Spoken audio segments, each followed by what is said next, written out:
Breaking news చూస్తున్నాం. Donald Trump మరోసారి big bomb పేల్చారు. America ఇప్పుడు రష్యాకి బిగ్ బాంబ్ పేల్చింది. రష్యా చమురు కంపెనీలకి ట్రంప్ షాక్ ఇచ్చారు. రెండు ప్రధాన ఆయిల్ కంపెనీలపైన బ్యాన్ విధించారు డొనాల్డ్ ట్రంప్. ఉక్రెయిన్తో యుద్ధం ఆపేందుకు రష్యాకు చెందినటువంటి రోస్నెఫ్ట్, ల్యూకాయిల్ ఈ కంపెనీలపైన ట్రంప్ ఇప్పుడు ఆంక్షలు విధించారు.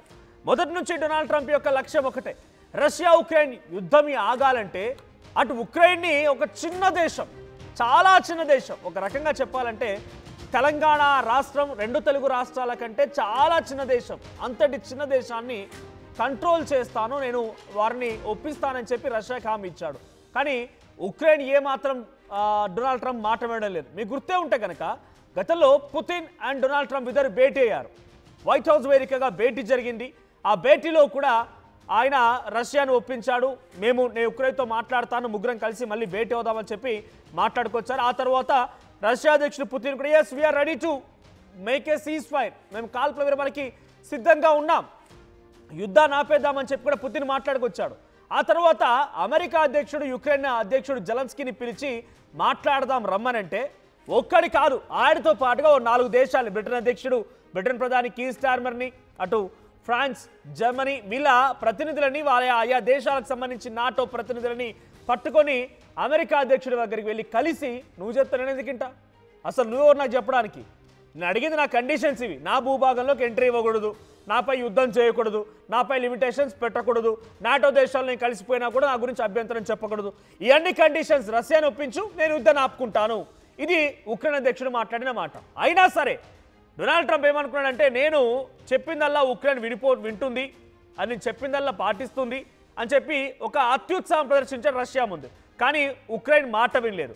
అయినా సరే ఉక్రెయిన్ కాకుండా ఇప్పుడు రష్యా ఎందుకు ఇబ్బంది పెడుతున్నాడంటే, ఉక్రెయిన్లో ఆయన పెట్టుబడులు ఉన్నాయి, ఎర్త్ మినరల్స్ సంబంధించినటువంటి పెట్టుబడులు ఉన్నాయి, మినరల్ ఎక్స్కవేషన్ని చేసేటువంటి బాధ్యతలను, ఆ తర్వాత అమ్మకాలు చేపట్టే బాధ్యతలను మొత్తానికి కూడా ఉక్రెయిన్తో సరి సమానమైనటువంటి వాటాను 50-50 షేర్లో అమెరికా అండ్ ఉక్రెయిన్ రెండు కూడా వ్యాపారం చేస్తూ ఉన్నాయి. సో దాన్ని ఇప్పుడు వదులుకోదలుచుకోలేదు డొనాల్డ్ ట్రంప్. అందుకే రష్యాని ఒక మాట అన్నా, రష్యాని ఇబ్బంది పెట్టినా నాకు మాత్రం నా వ్యాపారం కావాలి, రష్యాతో ఏం వ్యాపారాలు లేవు, ఒకవేళ ఉన్నా కూడా నాకు ఆ వ్యాపారం ఇంపార్టెంట్, ఉక్రెయిన్ని ఈజీగా చేజార్చుకోవచ్చు, ఈజీగా చేతబట్టేయచ్చు, ఈజీగా అవసరమైతే ఆయన ఒక రకంగా బెదిరించైనా, ఇప్పుడు ఆయన పెట్టుబడులు ఉన్నాయి కాబట్టి ఊరుకుంటున్నాడు, ఒక రకంగా బెదిరించైనా నాటో దేశాలను తన వైపు తిప్పుకొనైనా సరే ఉక్రెయిన్ మొత్తం స్వాధీనపరచుకుని ఆశ్చర్యపోకండి, అటువంటి ప్రయత్నాలు కూడా చేయొచ్చు. కానీ రష్యాతో అలాంటి చేయలేం. కాబట్టి రష్యా ఉక్రెయిన్ యుద్ధాన్ని ఆపాలంటే టారిఫ్లే కారణం అని చెప్పి పదే టారిఫ్ని ఇండియాపై పెంచడం, చైనాపై పెంచడం, రష్యా నుంచి ఏ దేశాలైతే ఆయిల్ కొనుగోలు చేస్తున్నాయో ఆయా దేశాలపైన ఆయిల్ టారిఫ్ పెంచడం మనం చూసాం. ఇప్పుడు రష్యాకు సంబంధించినటువంటి రెండు ప్రధానమైనటువంటి ఆయిల్ కంపెనీలు అవేంటి, రోస్నెఫ్ట్ అండ్ ల్యూకాయిల్, ఈ రెండు ప్రధానమైనటువంటి ఈ కంపెనీల పైన ఇప్పుడు ఆంక్షలు విధించారు ఆయన. దానికి సంబంధించి మన అఫీషియల్ ఆ లెటర్ పైన మనం చూస్తున్నాం, రష్యా ఆయిల్ కంపెనీలపై ఆంక్షలు అనే దానిపైన. సో ట్రంప్ ఆంక్షలపైన ఇప్పుడు భారత్ కూడా తీవ్రమైన ప్రభావం చూపించే అవకాశం ఉంది. రష్యాకు భారత ప్రధాన ఆయిల్ కొనుగోలుదారులుగా ఉన్నారు. సో ఇటు Indian oil, Bharat petroleum, Hindustan petroleum ఈ కంపెనీలకు కూడా ఆయిల్ సరఫరా ఇప్పుడు బంద్ కాబోతుంది అనేటువంటి చర్చ కూడా జరుగుతోంది. ఇక్కడ మీరు చూడండి లెటర్ ప్యాడ్లో, treasury sanctions major Russian oil companies calls on Moscow to immediately agree to ceasefire. So ఎక్కడి నుంచి వచ్చింది, యుఎస్ డిపార్ట్మెంట్ ఆఫ్ ట్రెజరీ నుంచి వచ్చింది, public affairs, office of public affairs నుంచి.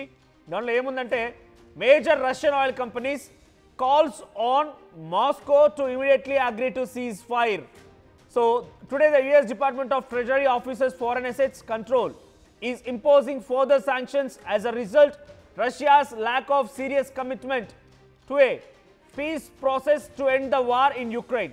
So today's action increased pressure on Russia's energy sector to degrade the Kremlin ability to raise the revenue for its machine and support the war. So ఇక్కడ దానిలో ఏం చెప్తున్నారంటే, ఆ Russia ఉక్రెయిన్తో యుద్ధాన్ని ఆపమనంటే ఆపడం లేదు, శాంతి నెలకొల్పమనంటే నెలకొల్పడం లేదు. కాబట్టి ఈరోజు మేము తీసుకునే చర్యలతోనైనా వారి ఎనర్జీ సిస్టమ్ పైన, ఎనర్జీ రంగం పైన ఒక పెద్ద బాంబ్ పడే అవకాశం ఉందని చాలా క్లియర్గా మెన్షన్ చేసుకోవచ్చు. చూడండి అక్కడ, energy sector depends on the Kremlin's ability. So మేము ఆ ఎనర్జీ సెక్టార్ పై ఇప్పుడు పెద్ద బాంబుని వేసాం. The United States will continue to advocate for a peaceful resolution to the war, and a permanent peace depends entirely on Russia's willingness to negotiate in a good faith. Treasury will continue to use in authorities in support of peace process. మేము శాంతి నెలకొల్పాలని చూస్తున్నాము. అందుకే Russia willingness లేకపోవడం మూలంగా మేము ఎలాగైనా సరే ఒత్తిడి తీసుకొచ్చైనా సరే ఒక రకంగా వాళ్ళ ఉద్దేశంలో ఎంటైర్ రష్యా అనేది ఆయిల్ పై ఆధారపడింది కాబట్టి వాళ్ళపై ఒత్తిడి తీసుకురావడం కోసం ఈ నిర్ణయం తీసుకుంటున్నామని చెప్పి తీసుకొస్తూ now is the time to stop killing for an immediate cease fire. So ఇప్పుడు సమయం ఆసన్నమైంది సీజ్ ఫైర్ ఇమీడియట్ కోసం తీసుకోవడం కోసం. అందుకే given president Putin's refusal to end this senseless war. Senseless అంటే ఆ పదాలు చూడండి ఎటువంటి పదాలు ఉపయోగించారో. పుతిన్ని సెన్స్లెస్ అనే పదాన్ని ఉపయోగించారు. Treasury is sanctioning Russia's 2 largest oil companies their fund to Kremlin's war machine. So 2 oil company ఇప్పటివరకు 2 దేశాలు అన్నారు, ఇప్పుడు 2 ఆయిల్ కంపెనీలు అంటున్నారు. 2 దేశాలు చైనా అండ్ ఇండియా ఇద్దరు కూడా ఆయిల్ కొనుగోలు చేయడం మూలంగానే రష్యా ఆ నిధులతోని ఉక్రెయిన్ పై యుద్ధం చేస్తుందని చెప్పి మాట్లాడుకొచ్చిన డొనాల్డ్ ట్రంప్ ఇప్పుడు 2 ఆయిల్ కంపెనీలు ఏంటి రోస్నెఫ్ట్ అండ్ ల్యూకాయిల్ ఈ 2 కంపెనీలే రష్యా యుద్ధానికి యుక్రెయిన్ పై యుద్ధానికి ఫండ్ ని సమకూరుస్తారనేది ఈ లెటర్లో ఉంది. So treasury is prepared to take further action if necessary to support President Trump's effort at end at another war. We encourage our allies to join and the other to these sanctions. So ఏదేమైనా దీనిలో చాలా క్లియర్గా ఆ 2 కంపెనీలకు సంబంధించినటువంటి ఆయిల్ని ఇకపై America దేశం దిగుమతి చేయదు, వారిని పూర్తిగా బ్యాన్ చేస్తుండని తీసుకుంది. అయితే మన భారతదేశం ఉన్నటువంటి మీ అందరికీ రోజు పెట్రోల్ మీ బైక్స్లో కానీ కార్లో కానీ ఫిల్ చేస్తూ ఉంటారు.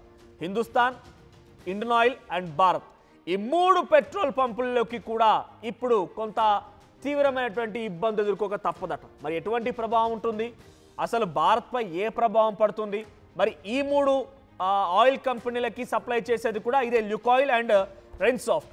సో జనరల్గా మనం అత్యధిక మోతాదులో మన భారతదేశానికి వచ్చేటువంటి ఆయిల్ పర్చేజెస్లో ఎక్కువగా రష్యా నుంచే. సో రష్యాలో అత్యధికంగా ఆయిల్ పర్చేజ్ చేసేది ఇండియానే. అంటే ఇటు ఇండియా ఎక్కువగా పర్చేజ్ చేస్తోంది రష్యా దగ్గర నుంచే, అటు రష్యా కూడా టాప్ పొజిషన్. రష్యా అమ్మకాలు చేపడుతున్న దాంట్లో ఇండియాకే అత్యధికంగా అమ్మకాలు చేపడుతుంది. సో ఇప్పుడు రష్యాకు సంబంధించి ఈ 2 కంపెనీల పైన అటు అమెరికా సంస్థ ఆంక్షలు విధించడంతో బ్యాన్ చేయడంతో Indian oil, Bharat and Hindustan ఈ 3 ఇండియన్ ఆయిల్ కంపెనీస్కి ఎటువంటి ఎఫెక్ట్ పడుతుందో చూడాల్సిన అవసరం అయితే ఉంది. So there will be somewhat hike, ప్రైజెస్లో హైక్ జరగవచ్చు. ఎందుకంటే అటు రష్యా అమెరికాకు సంబంధించినటువంటి ఆయిల్ దిగుమతులని పూర్తిగా కూడా అమెరికా ఆపేసింది, రష్యా కంపెనీలని పూర్తిగా బ్యాన్ చేసింది కాబట్టి ఆ కంపెనీలకి లాస్ వచ్చే అవకాశం ఉంది. దీంతో ఏం చేయవచ్చు, సో సప్లై తగ్గింది, వాళ్ళ ప్రైస్ తగ్గకుండా ఉండాలి, వాళ్ళ స్టెబిలిటీ ఉండాలి కాబట్టి కొంత ఆయిల్ ప్రైస్ అయితే పెరిగే అవకాశం ఉంది. బహుశా మీకు గుర్తుండే ఉంటుంది, రష్యా ఉక్రెయిన్ యుద్ధం మొదలైంది ఇప్పుడు కాదు, 3-4 ఏళ్ల క్రితం. సో అప్పుడు మొదలైనటువంటి రష్యా ఉక్రెయిన్ యుద్ధం తర్వాత మీరంతా బహుశా ఫేస్ చేసే ఉంటారు. పెట్రోల్ ధరలు చాలా అధికంగా పెరిగిపోయాయి, 1 టన్ నూనె ధరలు పెరిగిపోయాయి, ఎటు చూసినా ఆయిల్ అంతా కూడా ఆకాశాన్ని అంటింది ధరలన్నీ కూడా. సో ఈ స్థాయిలో ఈరోజు 107 రూపాయలు ఉంది. 4 ఏళ్ల క్రితం మీరు ప్రైస్ చూడండి, అది ఏబో 100 రాలేదు, 85, 90 ఆ వరకు ఆగిపోయింది. సో 4 ఇయర్స్ తర్వాత ఏంటి డ్రాస్టిక్ చేంజ్ అని అంటే క్రూడ్ ఆయిల్ ధర పెరిగిపోవడం, at the same time Russia Ukraine war నేపథ్యంలో కూడా కొంత స్కేర్సిటీ రావడం అంటామా, లేకపోతే డిమాండ్ సప్లైలో కొంత తక్కువగా ఉండడం అంటామా, ఏదో రకరకాల కారణాలు ఉన్నాయి. వాటి నేపథ్యంలో ఆయిల్ ధరలు పెరిగిపోయాయి. బహుశా ఇప్పుడు అమెరికా ఆ 2 కంపెనీల పైన ఇప్పుడు కొంత కఠినమైనటువంటి చర్యలు తీసుకొని ఆ ఆయిల్ కంపెనీస్ పైన బ్యాన్ విధించడం, లేకపోతే తమ ప్రమేయం ఉండదు ఇక అనే రకంగా వారు వివరించడంతో డెఫినెట్గా ఇప్పుడు ఆ ప్రభావం Indian oil, Hindustan and Bharat oil పైన పడే అవకాశం కనబడుతోంది. సో 2 ప్రధాన ఆయిల్ కంపెనీలు రష్యన్ ఆయిల్ కంపెనీలే అటు రష్యా యుద్ధానికి ఫండింగ్ ఇస్తున్నాయనేది ఆ లెటర్ ప్యాడ్లో రాసుకొచ్చారు.